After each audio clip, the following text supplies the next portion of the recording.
بھائی تیری بھابھی کی ڈلیوری ہونے والی ہے آج. اوے تو یہاں کیا کر رہا ہے؟ اسپتال جانا جلدی سے. بھائی مجھے بہت ڈر لگ رہا ہے. کیوں؟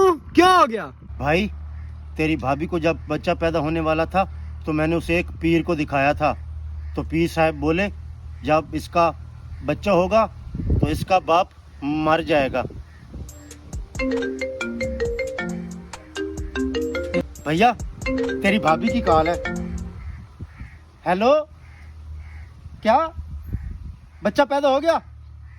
کیا میں پاپا بن گیا؟ بھائی میں پاپا. بھائی بھائی میں پاپا بن گیا. بھائی بھائی تو مر گیا ہے؟